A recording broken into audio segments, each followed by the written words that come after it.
going, man, what am I to look forward to at the end? I'm going to bring an illustration that, this is like the first illustration I did. It was 20 years ago, but I can't think of a better way to explain it. I actually didn't use a rope back then. I used remember computer paper when it was all stuck together?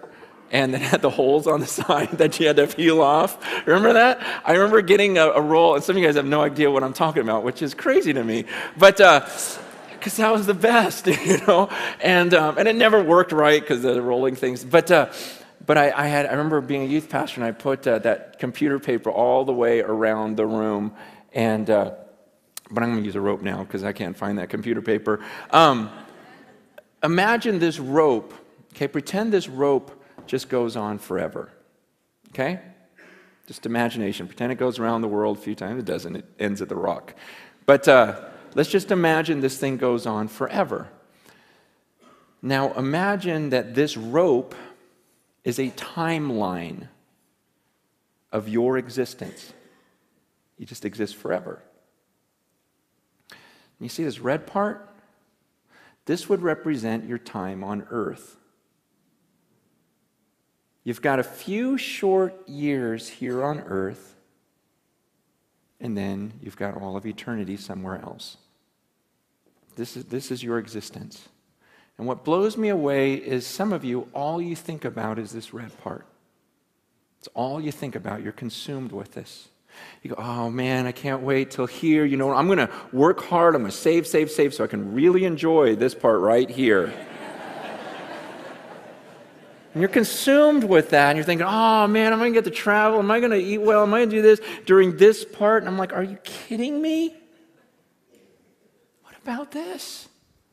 What about this? What about all this stuff? It's crazy to me because the Bible teaches that what I do during this little red part determines how I'm going to exist for millions and millions and millions of years forever.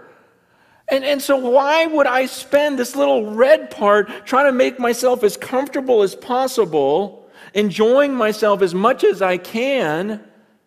Paul says, look, I'm going to live my life for this mission. I'm going to spend my life, invest my life for this moment when I cross that finish line.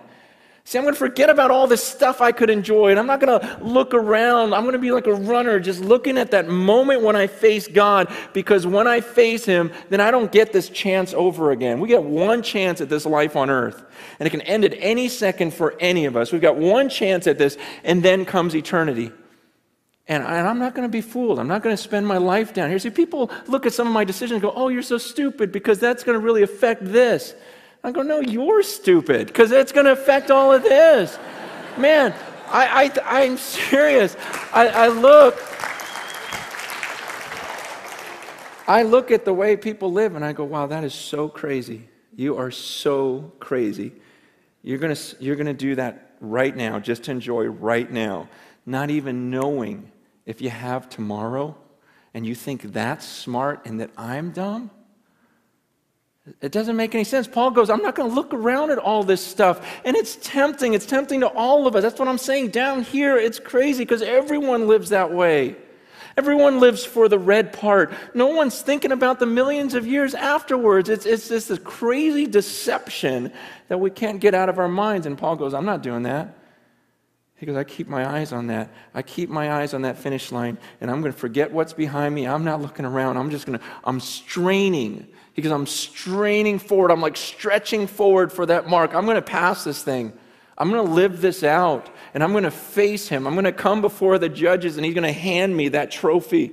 He goes, I'm going to get it. And I haven't gotten there yet. He goes, but you better believe I'm using every muscle, exerting every bit about me, because I'm going to pass that line well.